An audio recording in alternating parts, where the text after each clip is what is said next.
Ini sangat bijaksana. Dan yakin teman-teman sekalian, walaupun kita tidak punya pendapatan, kalau kita niatkan ikhlas menjalankan kewajiban ini, Allah akan bukakan pintu rezeki insyaAllah.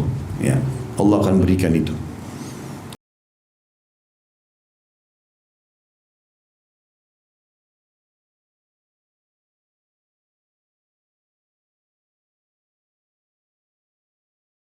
Assalamualaikum warahmatullahi wabarakatuh.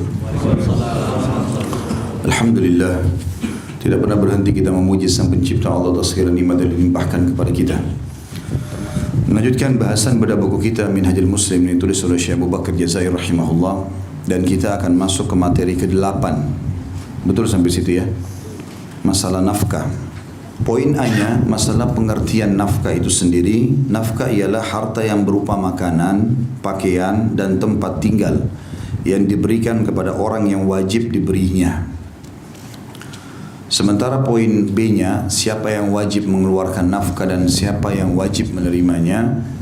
Nafkah wajib diberikan kepada 6 orang, yaitu yang pertama istri.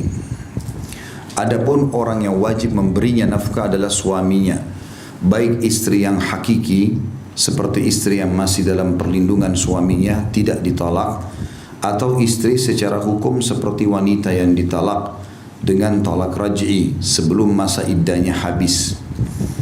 Jadi kalau ada istri, masih satu istri tidak pernah cerai, maka wajib diberikan nafkah, makanan, minuman, pakaiannya, tempat tinggalnya, transportasinya semampu suami. Itu secara hakiki dia memang istri.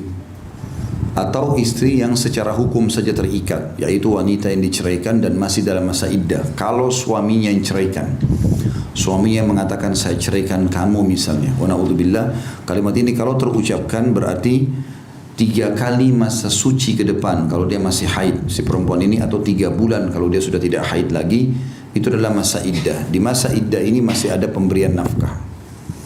Tapi beda dengan khulu. Khulu itu maksudnya si istri yang mengajukan perceraian. Begitu hakim iakan, maka tidak ada nafkah lagi bagi dia, karena dia sendiri yang ingin lepas dari suaminya. Itu berdasarkan sabda Rasulullah sallallahu alaihi wasallam dalam hadis yang sahih riwayat Tirmidzi, ala haqquhunna alaikum an tuhsinu ilaihinna fi kiswatihinna wa ta'amihin. Ketahuilah bahwa hak-hak istri atas kalian, wahai para suami, adalah hendaklah kalian berbuat baik kepada mereka dalam memberikan pakaian serta makanan. Tentu ini ada hal yang harus difahami, istilahnya mafhum mukhalafah. Difahami dari lawan daripada makna hadis ini adalah berarti semua istri yang telah diberikan makanan dan pakaian oleh suaminya wajib patuh dan melayani. Ya, ini harus dipertemukan dengan khidmah dan pelayanan, atau pelayanan dan juga kepatuhan. Yang kedua, yang wajib diberikan nafkah adalah wanita yang ditalak bayin sejak masa iddahnya jika hamil. Orang yang wajib memberinya nafkah adalah suami yang menalaknya. Jadi di sini kalau suami yang menceraikan, dia wajib memberikan. Kalau tadi di poin pertama diceraikan masih tolak raj'i, baik status istri resmi atau secara hukum saja diceraikan tapi masih boleh kembali, tolak 1, tolak 2. Allah mengatakan dalam Al-Quran, a'udzubillahi minasyaitonirrajim, at-talaqu marratan. Cerai itu hanya 2 kali yang boleh kembali. Kalau sudah yang ketiga namanya tolak bayin. Nah, tolak bayin ini sebenarnya kalau sudah terceraikan yang ketiga itu akan ada nafkah kalau suami yang menceraikan sampai masa iddahnya selesai, atau kalau dia yang mengajukan atau dia sendiri misalnya sudah 2 kali ceraikan oleh suaminya, lalu dia ajukan juga perceraian karena sudah tidak mau sama suaminya lagi, berarti terceraikan dengan yang ketiga otomatis. Maka ini kalau dia minta cerai nggak ada nafkah, kalau dia diceraikan baru ada nafkah. Ya. Di sini dikatakan sejak masa iddahnya jika dia hamil. Kalau tidak hamil berarti tidak ada nafkah. Ya. Kalau sudah 3 kali diceraikan berarti nggak ada nafkah di sini. Kecuali dia hamil karena dia ada bayi di perutnya, ya.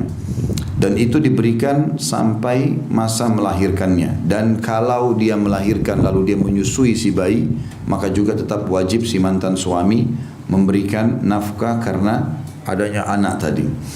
Sesuai dengan firman Allah Subhanahu wa taala dalam surah At-Talaq ayat 6 yang bunyinya a'udzubillahi minasyaitonirrajim wa in kunna ulati hamlin fa'anfiqu 'alaihinna hatta yadha'na hamlahun. Dan jika mereka para istri yang sudah ditalak itu sedang hamil, maka berikanlah kepada mereka itu nafkahnya hingga mereka bersalin. Yang ketiga, orang tua dan orang yang wajib menafkahinya adalah anaknya. Hal tersebut berdasarkan firman Allah Subhanahu wa taala dalam surah Al-Baqarah ayat 83. A'udzu billahi minasyaitonir rajim wa bil walidaini ihsana. Dan berbuat baiklah kepada ibu bapa. Kata sebagian ulama hadis, ulama tafsir adalah nafkahilah mereka, berikanlah kebutuhannya. Ketika seseorang bertanya kepada Rasulullah SAW tentang orang yang lebih berhak mendapatkan amal kebaikan, maka Rasulullah SAW bersabda, ummuka dalam kurung thalathan thumma abuk. Ibu disebutkan 3 kali, kemudian baru bapak. Hadis ini riwayat Bukhari nomor 5971 dan Imam Muslim 2548.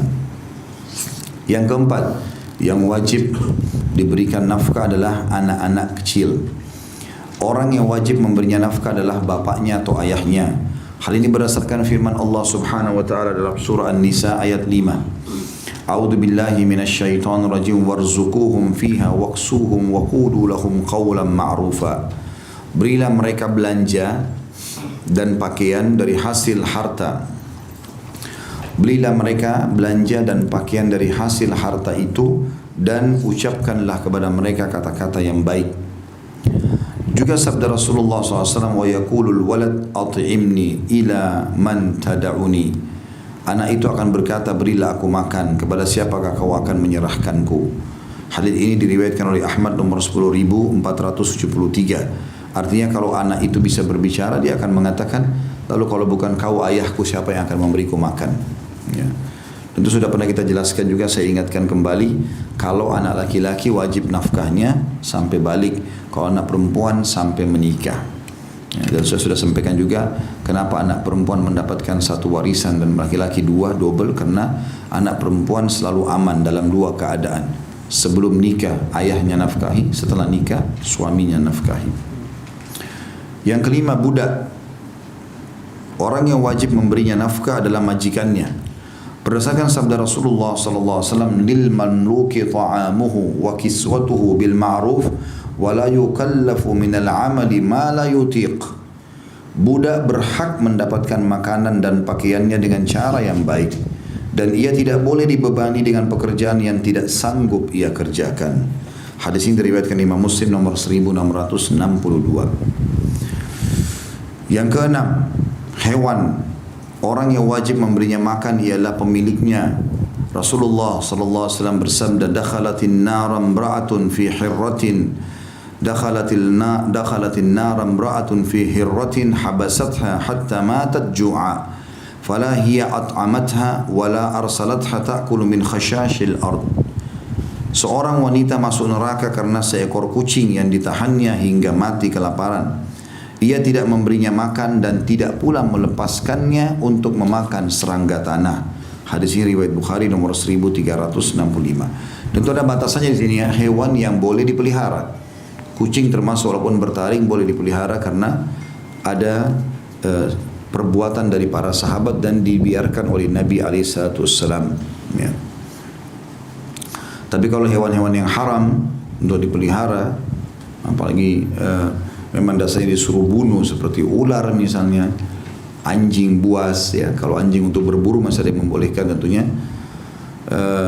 Kemudian kalajengking, ya, cecak, tikus, ya. Ini semua hewan-hewan yang dianjurkan malah untuk dibunuh, maka tidak boleh dipelihara sama sekali.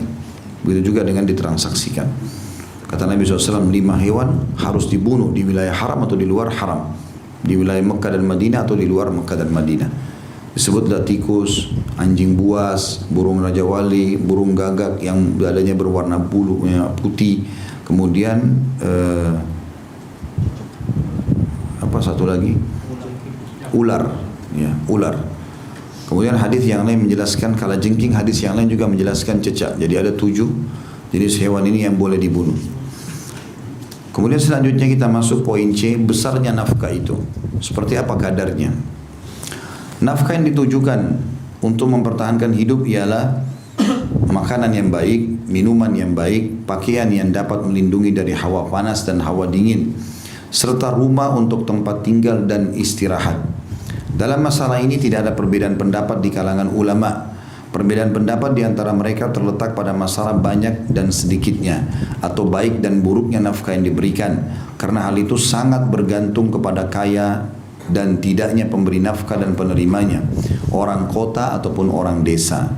Dalam masalah ini, bahwa tindakan yang terbaik adalah menyerahkan masalah tersebut sepenuhnya kepada kebijakan para hakim kaum muslimin. Biarlah mereka menentukan sesuai dengan kemampuan kaum muslimin yang seragam dan sesuai dengan adat istiadat di mana mereka tinggal. Jadi di beberapa negara Islam biasanya ada peraturan pemerintah.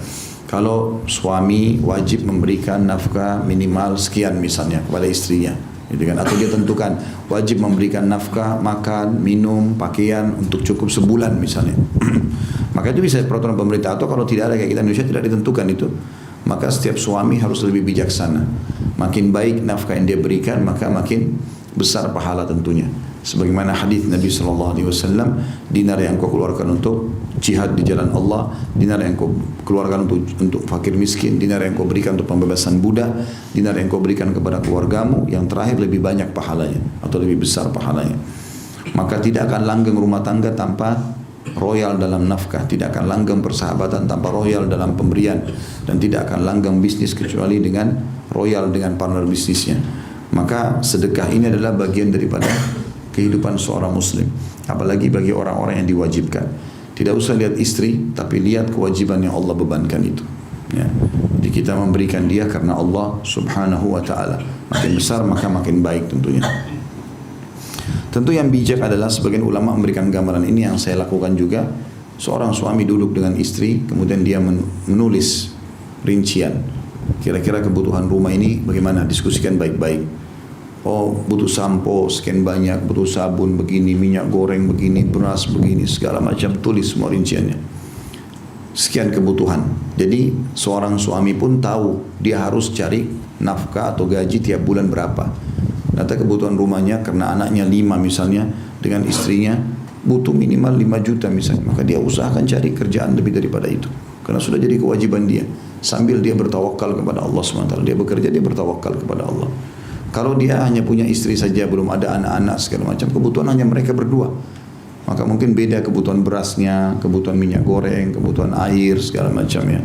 Ini sangat bijaksana. Dan yakin teman-teman sekalian, walaupun kita tidak punya pendapatan, kalau kita niatkan ikhlas menjalankan kewajiban ini, Allah akan bukakan pintu rezeki insyaAllah, ya. Allah akan berikan itu.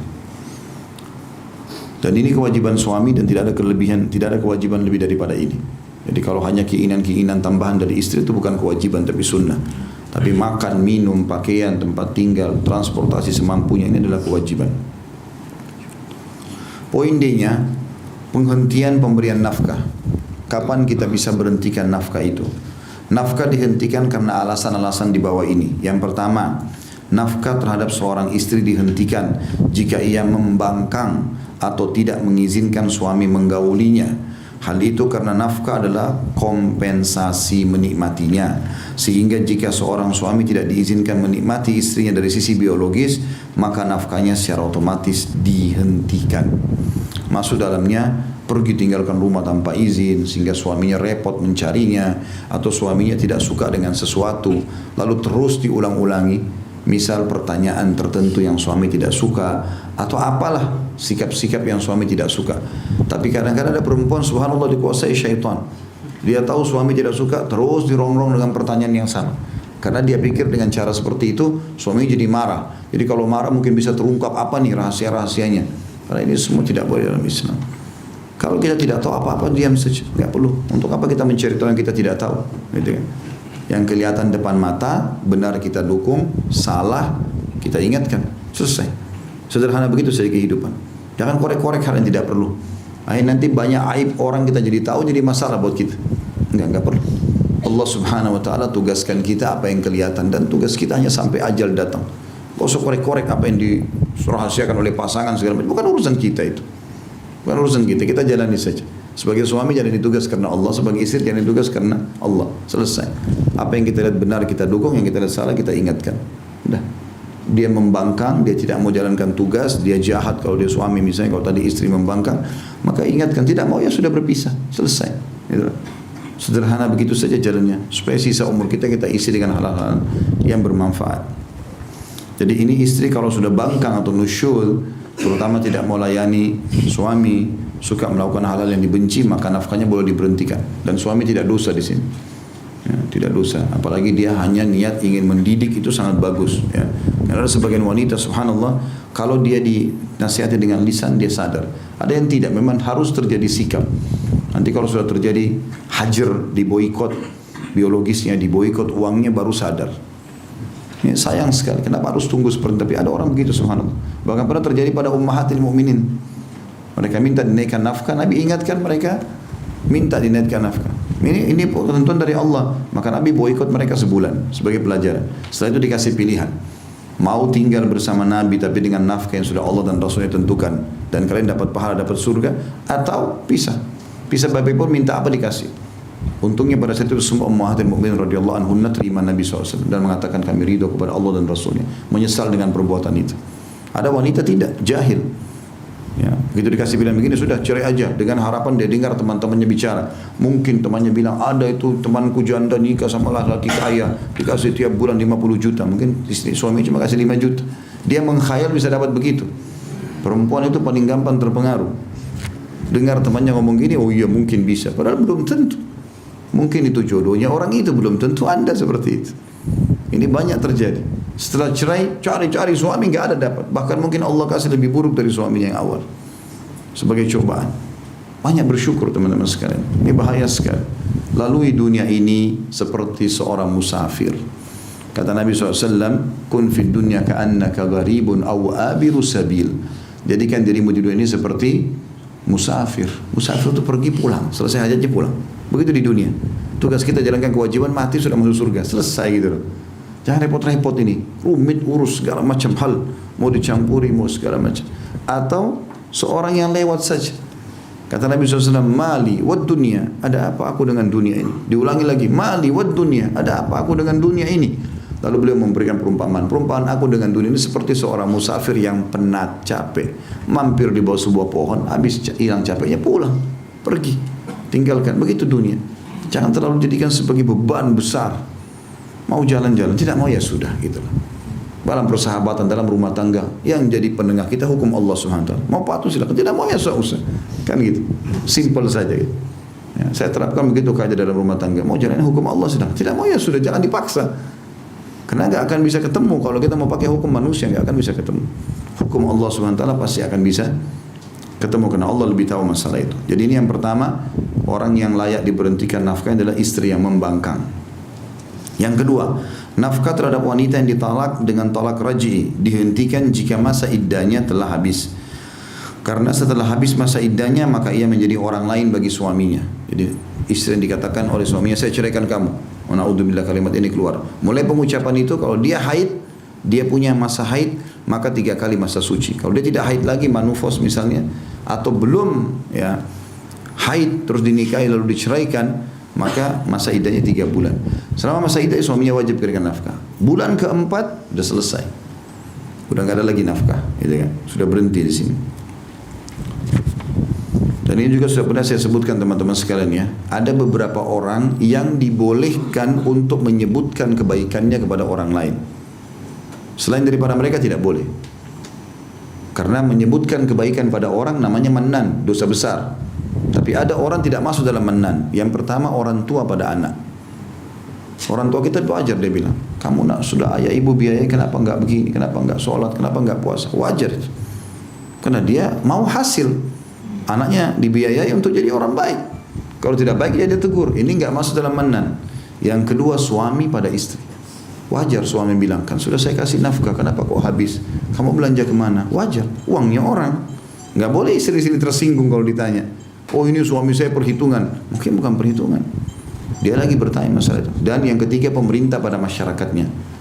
Jadi kalau pemerintah misalnya bangun jalan, lalu dia bilang, ini saudaraku semuanya sudah saya bangunkan, masyarakat Indonesia jembatan, jalan, apalah ya. Dan ini tolong dijaga baik-baik. Dia minta amanah supaya dijaga, gitu kan? Maka itu batasan yang dibolehkan. Selain daripada ini tidak boleh menyebut-nyebut kebaikan. Kita pernah bantu orang, apa segala macam, tidak usah disebut. Yang ketiga, nafkah terhadap wanita yang ditalak dalam keadaan hamil dihentikan jika ia telah melahirkan bayinya. Tapi jika ia menyusui anaknya, maka ia berhak mendapatkan upah atas penyusuannya, sebagaimana Allah Ta'ala telah berfirman dalam surah At-Talaq ayat 6. A'udzu billahi minasyaitonir rajim.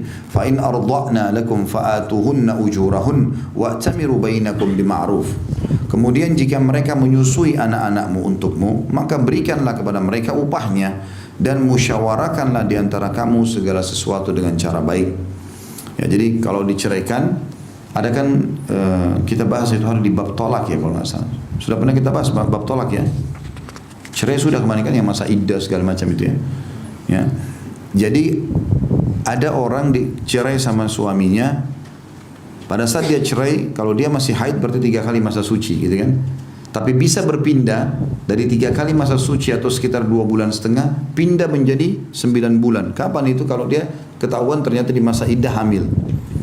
Nah ini semua tetap masa diberikan nafkah ya sampai dia melahirkan. Kalau dia bisa melahirkan, ada asinya dia menyusui, diberikan juga upah.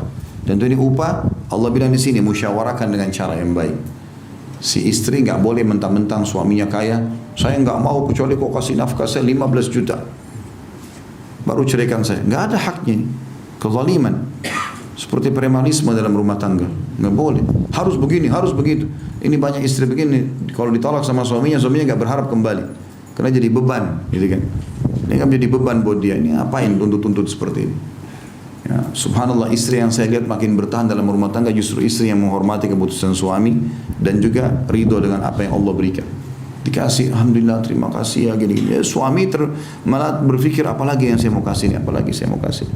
Mungkin teman-teman sini yang sudah berumah tangga tahu itu. Misal kita pulang terima gaji akhir bulan, kemudian kita pulang ke rumah kasih istri ini ya. Lalu dia dengan gembira, wajah gembira menyambutnya, terima kasih ya, makasih sudah berkorban buat saya sama anak-anak. Kita tambah semangat untuk memberikan nafkah kan gitu. Tapi kalau dikasih kita gajinya memang cuma 3 juta dan itu sudah luar biasa. Dari pagi sampai malam kita bekerja. Itulah hasil kita, tidak ada lebih daripada itu. Lalu kita kasih, mukanya cemberut. Cuma ini, saya juga bisa dapat kalau saya kerja sendiri. Ahli neraka. Gimana cara? Suami sudah setengah mati banting tulang, mukanya dihormati. Ya, dan itu juga Allah tidak berkahi. Uangnya betul-betul tidak cukup seperti lisannya nanti.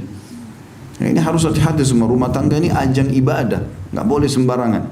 Kejar surga wahai para muslimat dari suamimu, dan wahai suami kejarlah surga dari istrimu. Maksimalkan, ini luar biasa. Ini jalan tol menuju ke surga. Pasangan kita buat baik sama mereka, ikhlas, maka masuk surga. Gitu kan? Kita berinfak terbaik untuk keluarga. Kita juga punya kewajiban yang Allah akan hisab adalah rumah tangga. Ya. Wahai para muslimah, ingat hadis Nabi SAW. Nabi ingatkan karena nafkah diberhentikan dari mereka nih kalau ada masalah. Kata Nabi SAW, awal yang dihisab dari seorang wanita adalah 2. Solatnya dan muamalahnya sama suaminya. Ini hati-hati sekali. Yang keempat, nafkah terhadap orang tua diberhentikan jika ia kaya atau anak yang menafkahinya jatuh miskin sehingga ia tidak mempunyai sisa uang dari makanan sehari-harinya, karena Allah tidak membebani seseorang kecuali dengan apa yang Allah karuniakan kepadanya. Kalau orang tua kita miskin, kita wajib nafkahi. Tapi kalau orang tua mampu, tidak ada wajib nafkah. Tapi kita boleh bersedekah. Boleh enggak ibu-ibu sama ayah saya orang kaya tapi saya gantikan mobilnya, atau saya belikan mobil, atau saya belikan rumah lebih besar? Boleh, itu sedekah yang paling afdal. Tapi tidak masuk dalam kewajiban nafkah. Itu cuma sunnah saja. Yang wajib itu adalah kembali ke istilah nafkah tadi, makanan, minuman, pakaian, ya, tempat tinggal semampu kita kalau mereka miskin. Walau orang tua. Kalau istri itu tergantung kaya miskin tetap wajib kita kasih, kecuali kalau dia kaya dan istri mengatakan udah untuk nafkah saya nggak usah dikasih, alhamdulillah Allah sudah cukupkan buat saya. Dia ingin bersedekah pada suaminya supaya nggak usah kasih nafkah bulanan. Istri lain misalnya dikasih 5 juta, kalau dia poligami, yang ini enggak usah deh, saya enggak usah terima. Maka itu sedekah yang baik juga dari dia. Atau di sini dikatakan anak jatuh miskin.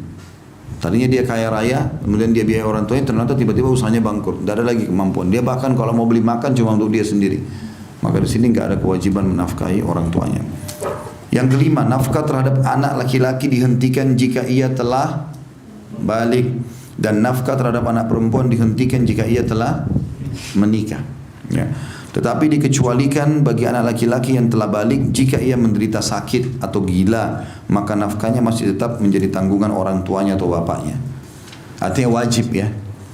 Tapi kalau dia tidak sakit, tidak gila, ya, sudah begitu balik, kita anak laki-laki harus tahu orang tua kita sudah tidak punya kewajiban. Jangan kena kuliah tuntut, ayah belikan saya motor, saya kan anak. Ini durhakanya double ini. Ya. Sudah durhaka dengan kata-katanya, juga menuntut hal yang bukan haknya. Nggak ada haknya orang tua belikan kita motor. Ingat definisi nafkah: makan, minum, pakaian, tempat tinggal. Sebagian ulama masukkan sedikit transportasi semampu orang yang wajib memberikan nafkah. Itu saja. Jadi kalau ayah sudah siapin makan di rumah, kita bisa makan hari itu, udah gugur kewajiban beliau. Jadi nggak ada kewajiban yang siapin kendaraan, siapin ini, siapin itu, nggak ada kewajiban. Ya, kayak ini harus difahami. Kalau kita minta dengan orang tua, minta dengan santun, dengan ramah, dengan sopan. Tinggalkan semua teman-teman yang buruk itu, teman-teman yang suka durhaka sama orang tuanya. Minta ini harus nuntut, kalau enggak mencuri di rumah. Wa na'udzubillah, mencuri rumah orang aja dosa besar, apalagi mencuri rumah orang tua. Ya, ini nggak boleh. Dianggap nggak apa-apa kan harta orang tua saya, nggak bisa.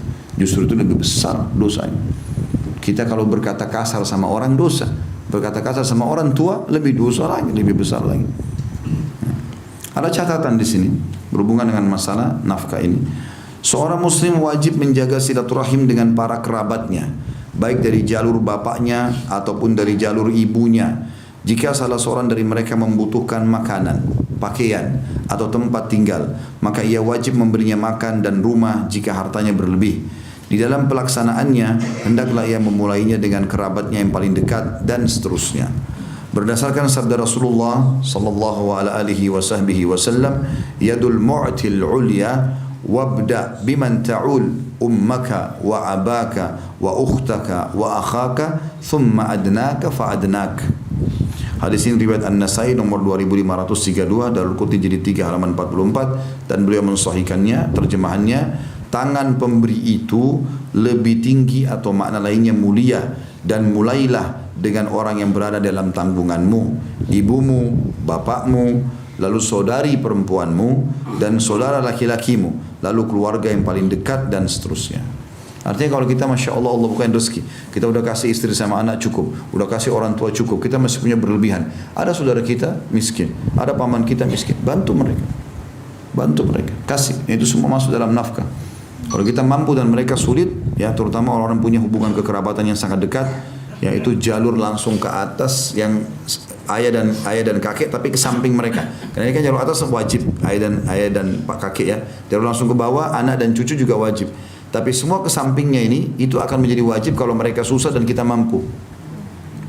Seperti saudara-saudaranya kakek sama nenek, saudara-saudaranya ayah dan ibu ya, saudara-saudara kita ke samping, anak-anak mereka, ponakan ya. Semua ini menjadi kewajiban. Bahkan mereka juga termasuk bagian daripada ahli waris ya. Nanti kita bahas di bab warisan insyaallah ke depannya tentang siapa saja yang berhak mendapatkan warisan. Ada di antara mereka yang tidak dapat, tapi umumnya mereka mendapatkan warisan itu. Ini catatan. Jadi kerabat yang tidak mampu pun kita punya kewajiban membantunya bila kita mampu ya. Kemudian catatan yang selanjutnya, jika pemilik hewan menolak memberi makanan kepada hewannya, hendaklah hewannya dijual atau disembelih supaya tidak tersiksa karena kelaparan. Karena menyiksa binatang itu termasuk perbuatan yang diharamkan.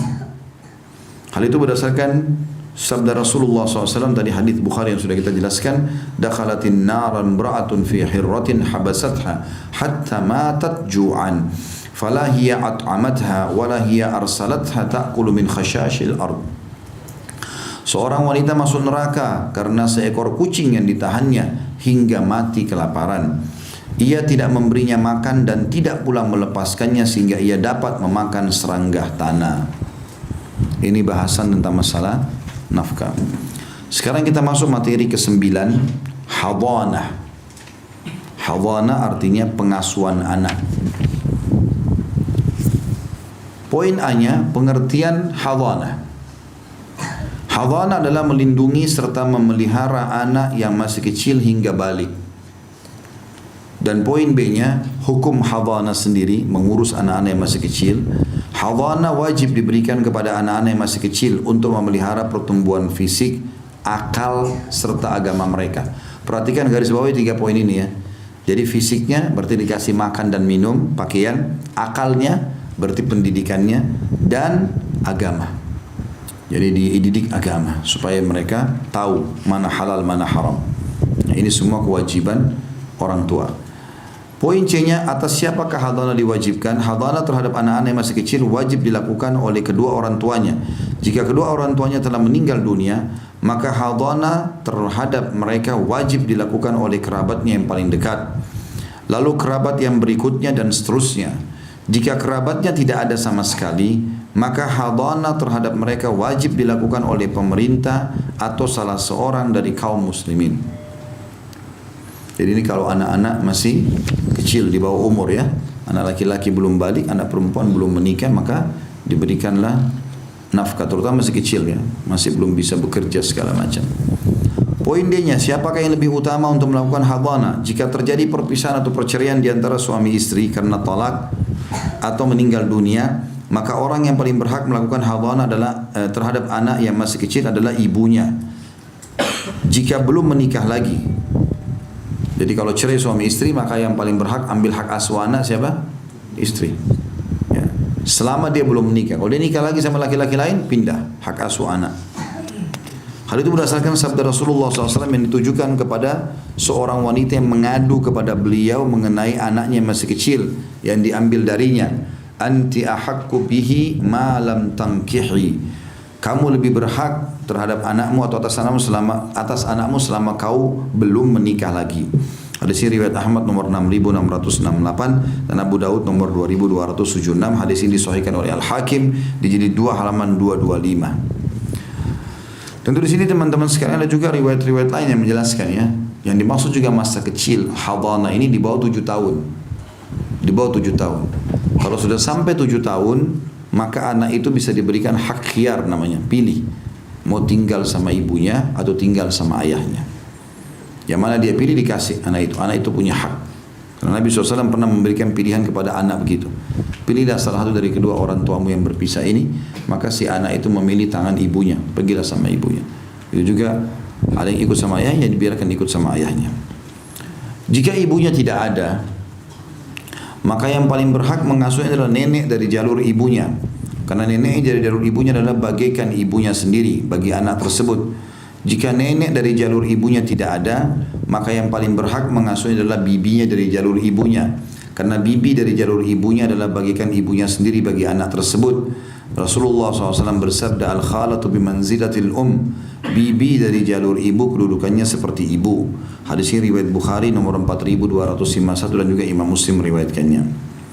Jika bibi dari jalur ibunya tidak ada, maka yang berhak mengasuhnya adalah nenek dari jalur bapaknya.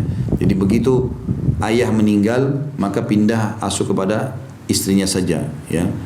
Kalau meninggal suami istri, maka anak-anak ini siapa yang bina adalah nenek dari jalur ibunya. Tidak ada saudari ibunya, tante dari ibunya. Kalau sudah tidak ada, baru pindah ke nenek bapak dari jalur bapak. Ya. Dikatakan jika bibi dari jalur ibunya tidak ada, maka yang berhak mengasuhnya adalah nenek dari jalur bapaknya. Jika nenek dari jalur bapaknya tidak ada, maka yang berhak mengasuhnya adalah saudara perempuan bapaknya, baru pindah ke tante bapak atau dari jalur bapak. Jika saudara perempuan bapaknya tidak ada, maka yang berhak mengasuhnya adalah bibi dari jalur bapaknya. Jika bibi dari jalur bapaknya tidak ada, maka yang berhak mengasuhnya adalah anak perempuan dari saudara laki-lakinya. Ya. Atau di sini bisa dikatakan kalau anak ialah anak perempuan dari saudara laki-laki, berarti keponakan ya. Jika semua orang yang telah disebutkan itu tidak ada, maka yang berhak mengasuhnya adalah kembali lagi kepada bapaknya, kakeknya, saudaranya, anak laki-laki saudaranya, pamannya dari jalur bapaknya, kemudian kerabat yang paling dekat serta kerabat berikutnya sesuai dengan urutan kekerabatan. Di dalam melakukan hadana, saudara kandung dari anak yang diasuh harus lebih didahulukan daripada saudara sebapak dan saudara perempuan sekandung harus didahulukan daripada saudara perempuan sebapak. Ya. Jadi kalau ada saudara ayah dan ibu, seayah dan seibu, maka ini lebih berhak untuk dinafkahi atau dididik daripada kalau ada pilihan misalnya ada dua orang, yang satu saudara kandung, ya, ibu sama ayah, yang satu saudara sebapak saja. Misalnya kalau laki-laki poligami saudara sebapak ini dinomorduakan, jadi sekandung yang didahulukan.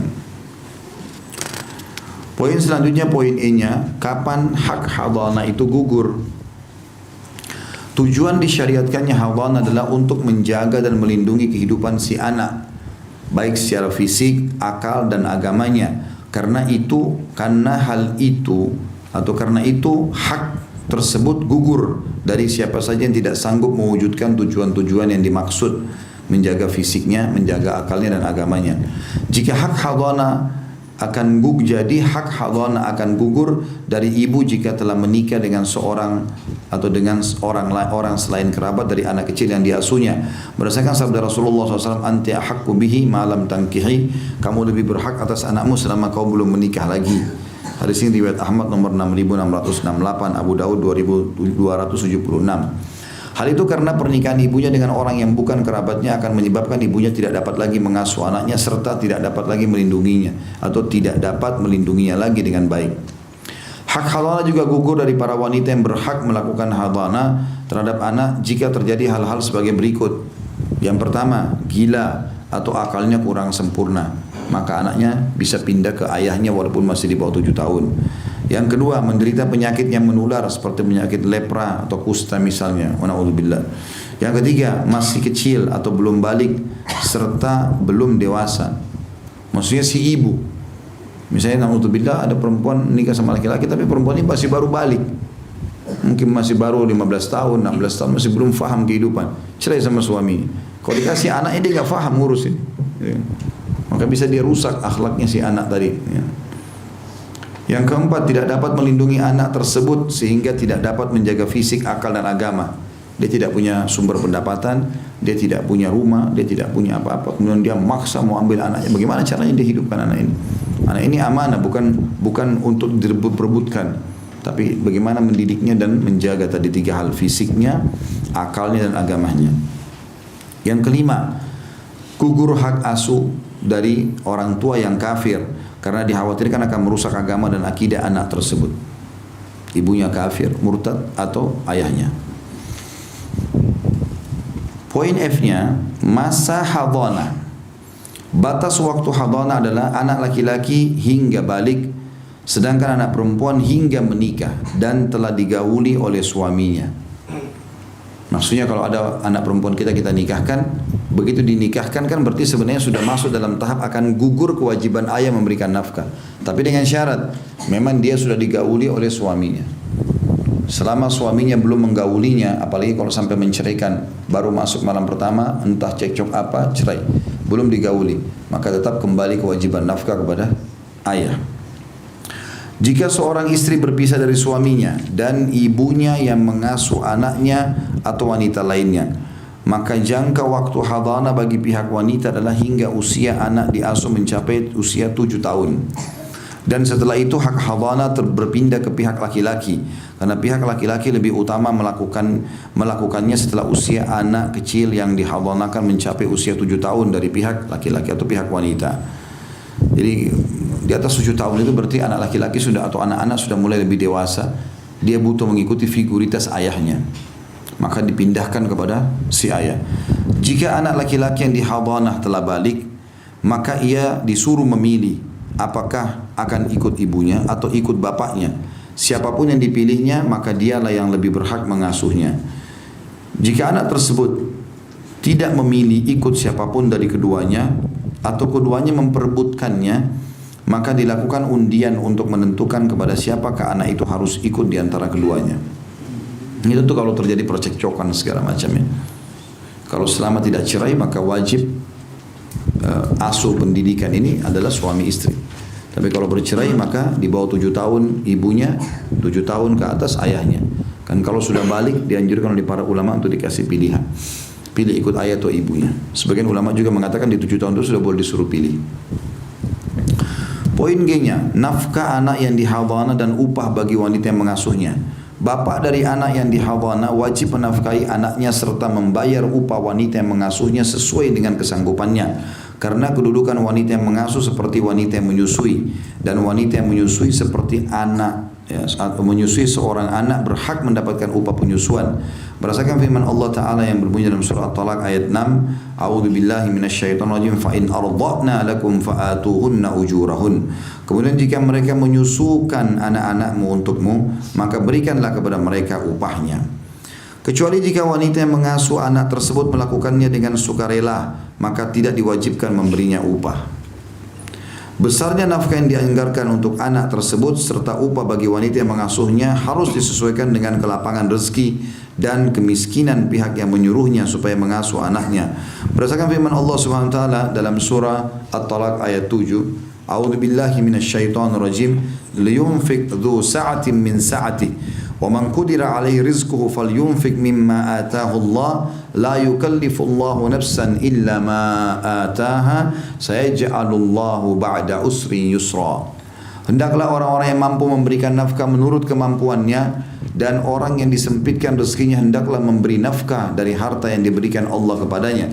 Allah tidak memikulkan beban kepada seseorang melainkan sekedar apa yang Allah berikan kepadanya. Allah kelak akan memberikan kelapangan sesudah kesempitan. Jadi maksudnya nilainya itu tergantung daripada kadar kemampuan. Tadi saya bilang salah satu hal yang bijak adalah duduk, tulis kebutuhan itu. Kebutuhannya apa saja, lalu kemudian kita berikan. Ingat, di sini sebagai mantan istri atau ibu anak-anak ini tidak boleh sekali lagi menunggangi keadaan si suami. Dia bisa saja menulis harga susu yang tadinya cuma 10.000 jadi 15.000. Ini mumpung ini mau dikasih nafkah, jadi tumpuk-tumpukin harta banyak. Ini kezaliman antara dia sama Allah SWT, dia akan dihisab tentunya. Yang ke-11, bolak-baliknya anak yang dihadana bersama bapak atau ibunya. Jika anak yang dihadana atau asuh telah berusia 7 tahun dan telah disuruh memilih antara ikut ibunya atau bapaknya, jika ia memilih ikut ibunya, hendaklah ia berada di rumah ibunya pada malam hari serta di rumah bapaknya pada siang hari. Sedang jika ia memilih ikut bapaknya, maka ia berada di rumah bapaknya pada siang hari dan malam hari. Karena keberadaan anak tersebut di rumah bapaknya pada siang hari akan lebih terjamin keselamatannya. Karena bapak lebih mampu membina dan mengajarinya, yang semuanya itu jarang sekali mampu dilakukan oleh ibunya. Begitu juga jika anak itu memilih ikut bapaknya, maka ia tidak dilarang pergi ke rumah ibunya kapan saja. Karena menjalin silaturahim itu wajib hukumnya dan berbuat durhaka itu adalah haram hukumnya. Nah, tentu kita harapkan tidak ada terjadi perceraian. Ini semua syariat sudah datang kalau terjadi. Seperti apa? Maka kalaupun bercerai dan ada salah satu dari kedua orang tua dijatuhkan hak asuh oleh hakim kepadanya, maka dia tidak boleh larang anaknya bertemu dengan mantan pasangan dia. Misalnya hak asuh jatuh di tangan ayah, ya biarkan anak-anak ketemu ibunya. Jatuh hak asuh di tangan ibu, tidak boleh biarkan ketemu ayahnya. Karena masalah kita sama pasangan adalah masalah kita pribadi, nggak ada hubungannya sama anak.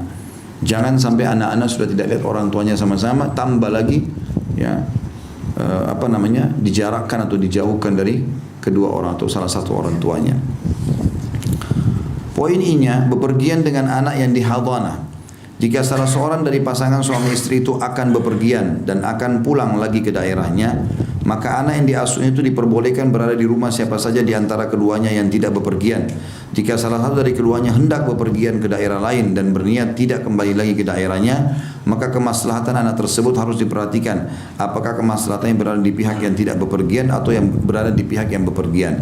Jika kesepakatan mengenai kemaslahatan anak tersebut telah tercapai, maka anak tersebut berada bersama salah satu dari suami istri yang dapat mewujudkan kemaslahatannya, karena kemaslahatan anak merupakan tujuan utama dari hadana yang dihendaki Allah Subhanahu wa taala. Ya. Jadi kalau bepergian, kalau mau tinggalin kota yang misalnya dua-dua suami istri tinggal di Jakarta lalu cerai, maka di bawah 7 tahun ke ibunya, di atas 7 tahun pindah ke ayahnya, atau bisa dikasih pilihan mau ikut ayah atau ibu. Itu pun dia punya hak untuk bolak-balik. Kalau Syekh Abu Bakar rahimahullah menitik beratkan, kalaupun dia di bawah asuhan ibunya, maka atau dia bolak-balik, maka di sini dia nginap sama ibunya malam hari kalau dia tinggal di rumah ibunya, dan siang hari sama bapaknya. Tapi kalau dia menjadi hak asuh bapak, maka di sini siang dan malam sama ayahnya. Dia hanya mengunjungi ibunya kapan dia mau, gitu kan? Seperti itulah. Maka ini juga harus dilihat. Tapi kalau ada pasangan suami istri mau pindah kota, sama-sama di Jakarta lalu pindah. Yang satu pindah ke Surabaya, yang satu pindah ke Bandung, satu pindah kemana gitu. Maka di sini dilihat maslahatnya anak ini. Ikut sama siapa yang paling tepat? Ikut ke Surabaya lebih aman kah? Atau ikut ke Bandung lebih aman? Seperti itulah. Ya. Ini semua menandakan syariat sangat memperhatikan masalah anak ini. Yang terakhir teman-teman dalam masalah hawanah adalah poin J-nya, anak yang dihawanahkan adalah amanah. Wanita yang mengasuh wajib mengetahui bahwa anak kecil yang diasuhnya itu merupakan amanah yang harus dijaga dan dilindungi. Jika ia merasa tidak mampu melakukan pemeliharaan dan perlindungan yang memadai atau pengasuhan yang sempurna, maka ia wajib menyerahkan amanah itu kepada pihak yang sanggup mengasuh dan melindunginya. Selain itu, tidaklah sepatutnya tujuan utama dari mengasuh anak tersebut adalah upah yang diterimanya, sehingga ia menahan anak tersebut supaya berada dalam asuhannya dengan tujuan agar mendapatkan upah. Tadi saya bilang itu ya. Ada sebagian istri begitu, sengaja minta hak asuh anak bukan untuk urus anaknya, tapi dia tahu kalau anak ini di bawah naungan dia, ayahnya harus bayar. Ya. Maka dia tunggangi itu. Dia tunggangi keadaan tersebut. Ini tidak boleh, tidak layak, malah bisa berdosa di sisi Allah Subhanahu Wa Taala. Ya. Jadi di sini diserahkan kepada yang paling berhak, ayah atau ibu. Siapa yang paling berhak? Kalau ayahnya sangat sibuk, dia serahkan kepada ibunya. Ibunya sibuk, maka dia serahkan kepada ayahnya. Gitu. Dari uraian di atas, maka diwajibkan atas wali anak yang diasuhkan, sebagaimana diwajibkan juga atas para hakim supaya selalu memperhatikan kemaslahatan sebuah hadanah bagi anak yang bersangkutan dalam masalah kesehatan fisik, akal dan agamanya tanpa berpaling kepada hal-hal yang lain. Karena melindungi anak yang bersangkutan merupakan tujuan utama dari hadanah yang dikehendaki oleh pembuat syariat. Ya. Di sini juga ada perlu kita garis bawahi di paragraf sebelumnya, ada kalimat di situ, wanita yang mengasuh wajib mengetahui bahwa anak kecil yang diasuhnya itu merupakan amanah yang harus dijaga dan dilindungi. Jika ia merasa tidak mampu melakukan pemeliharaan dan lindungan yang memadai atau pengasuhan yang sempurna, maka ia wajib menyerahkan amanah itu kepada pihak yang sanggup mengasuh dan melindunginya. Selain itu tidak sepatutnya tujuan utama dari mengasuh anak. Baik, sampai di sini, sampai kalimat tadi, ia wajib menyerahkan amanah itu kepada pihak yang sanggup mengasuh dan melindunginya. Karena ada juga ibu-ibu yang dia cerai sama suaminya hanya karena egonya, dia suruh hak asuh pada dia. Tapi di rumah nggak pernah disentuh sama sekali anak itu, nggak pernah diajak ngobrol, nggak pernah diajak main, nggak pernah diurus. Semuanya yang urus adalah pembantu rumah, ya, sehingga anak tumbuh tidak kenal sama sekali ibunya. Ibunya keluar dari pagi kerja, pulang malam. Pulang pergi dari rumah, anak-anak belum bangun atau sudah pergi sekolah. Pulang maka anak-anak sudah tidur. Maka nggak ada waktu. Ini membekalikan kewajiban. Ya. Maka ini juga harus diperhatikan dalam hubungannya masalah hawana. Allahu a'lam. Baik, ini bahasan kita. Silakan ada pertanyaan di poin-poin ini, masalah nafkah dan juga masalah hawana.